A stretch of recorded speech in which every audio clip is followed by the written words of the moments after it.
आज के इस आधुनिक युग में रोबोट से काम लेना कोई नई बात नहीं है, लेकिन हमें ताज्जुब तब होता है जब हमें यह पता चलता है कि इस रोबोट से इस तरह का काम लिया जा रहा है जो काम इंसानों के अलावा कोई मशीन नहीं कर सकता है। दुबई के पब्लिक पैलेस में लगा यह रोबोट कई कर्मचारियों का काम अकेले कर रहा है। इस रोबोट पर ऑनपैसिव का लोगो लगा हुआ है, जिससे हमें यह पता चलता है कि यह रोबोट ऑनपैसिव कंपनी का है। आजकल रोबोट से कई तरह का काम लिया जा रहा है। कहीं रेस्टोरेंट में रोबोट को खाना परोसने के काम में लगाया गया है, तो कहीं स्कूल के क्लास में रोबोट को पढ़ाने के काम में लगाया गया है। कुल मिलाकर यह समझा जा सकता है कि आजकल रोबोट से काम लेना कोई नई बात नहीं है। लेकिन ऑनपैसिव के इस रोबोट में आर्टिफिशियल इंटेलिजेंस टेक्नोलॉजी का इस्तेमाल किया गया है, जो पब्लिक पैलेस में रहकर कई कर्मचारियों का काम अकेले कर रहा है। क्या आपको पता है कि किसी भी प्रोडक्ट या सर्विस को मार्केट में फैलाने के लिए या मार्केट में विस्तार करने के लिए सबसे जरूरी क्या है? यदि आपको यह बात पता नहीं है तो मैं आपको बताता हूँ। किसी भी प्रोडक्ट या सर्विस को मार्केट में फैलाने के लिए सबसे जरूरी होता है डेटा।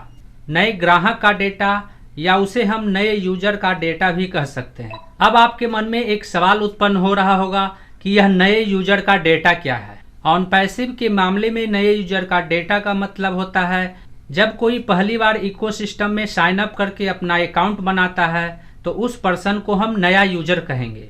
और नए यूजर का यदि हमें कोई कॉन्टेक्ट नंबर मिल जाता है, वह कॉन्टेक्ट नंबर ईमेल आईडी हो सकता है या मोबाइल नंबर हो सकता है, तो उस ईमेल आईडी और मोबाइल नंबर को हम नए यूजर का डाटा कहेंगे।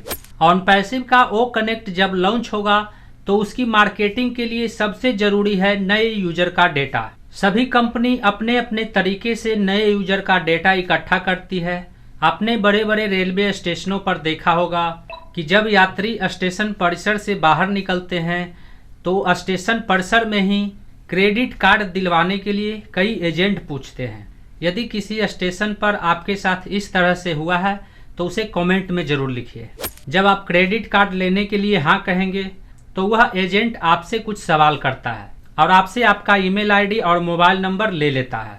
और इस काम को करने के लिए 4-5 कर्मचारी लगे हुए रहते हैं। और इस तरह से काफी मेहनत करने के बाद उन कर्मचारियों को नए यूजर का डेटा इकट्ठा होता है। लेकिन ऑनपैसिव नए यूजर का डेटा इकट्ठा करने के लिए इस रोबोट का इस्तेमाल कर रहा है।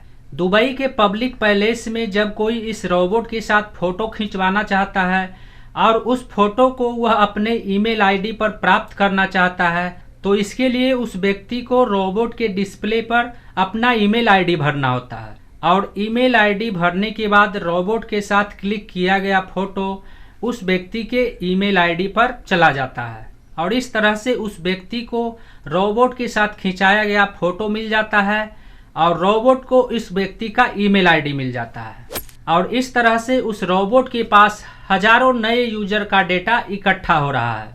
रोबोट के द्वारा इकट्ठा किया गया इस नए यूजर के डेटा को आने वाले समय में ओ कनेक्ट का मार्केटिंग करने के लिए इस्तेमाल किया जाएगा। कहीं पर इस तरह का डेटा को इकट्ठा करने के लिए 5-6 कर्मचारियों को लगाया गया है, लेकिन यह रोबोट कई कर्मचारियों का काम अकेले कर रहा है। नए यूजर का डेटा इकट्ठा करने के लिए इन दोनों तरीकों में से आपको कौन सा तरीका अच्छा लगा, नीचे कमेंट में हमें जरूर बताइए। यदि आप हमारे चैनल पर पहली बार आए हैं और इस तरह का वीडियो देखना पसंद करते हैं तो चैनल को सब्सक्राइब जरूर करें। आज के लिए बस इतना ही। मिलते हैं अगले वीडियो में नए टॉपिक के साथ। जय हिंद।